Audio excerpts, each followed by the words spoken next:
Glad you're with us today. Adam Levecki here. I want to share briefly about social nudity. And let me define social nudity so that we don't have anyone who's arrested for social nudity.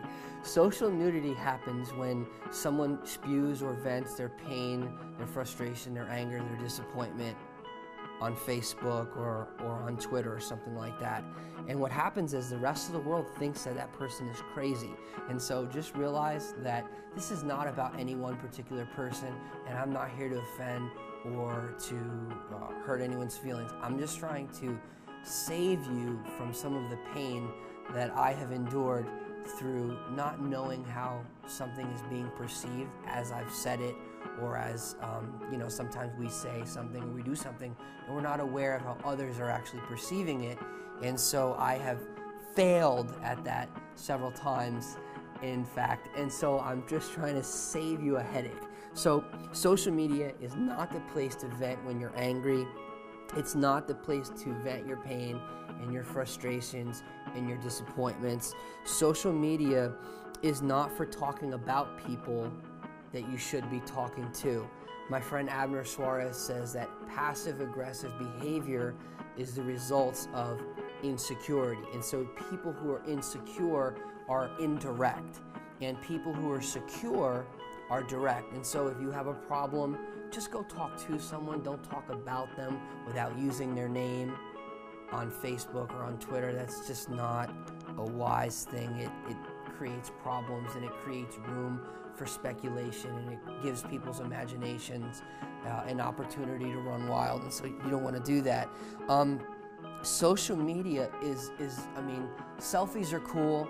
Honestly, I feel like I'm a good-looking guy, and married lady, so just stay away. But selfies are great. Like, I think they're cool. They're cool to do. They're fun, especially when there's friends involved.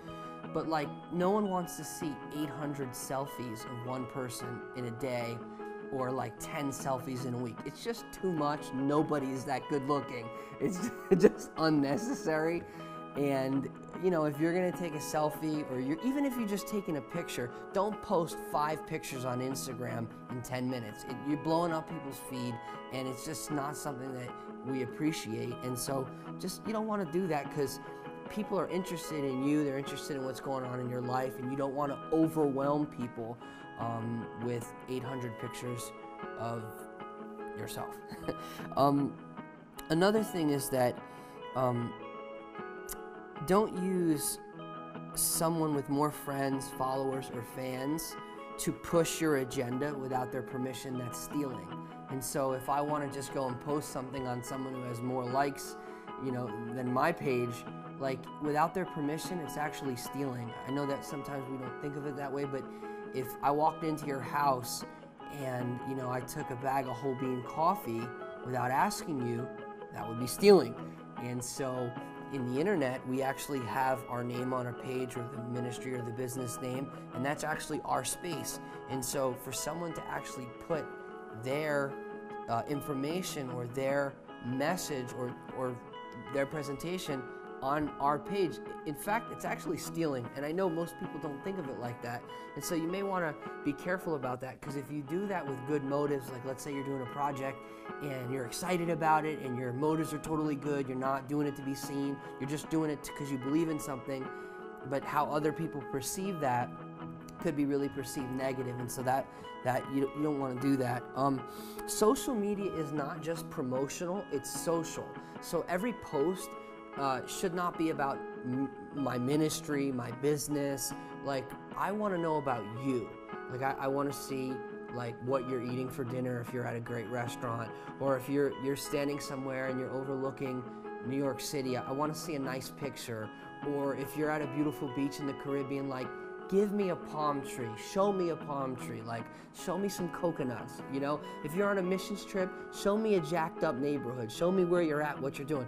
I'm interested in you, not just your ministry or business. And I definitely believe that social media is great for business and for ministry, and we should do that, but not just that, because it's not promotional media, it's social media, and we want to know and hear from you. So If you like this video, which I hope you do, you should click the like below, share it with a friend. I hope this has been helpful to you. And there's one verse I'll leave you with, because I'm a preacher, so I've got to get this out there. Jesus said that about himself. He says, some think that the Son of Man is a glutton and a wine bibber. And what he was actually saying was that he was aware of how other people perceived him. And I think that it's important not to be self-focused and not to live in the fear of man and not to be a man-pleaser. Ultimately, we want to be God-pleasers.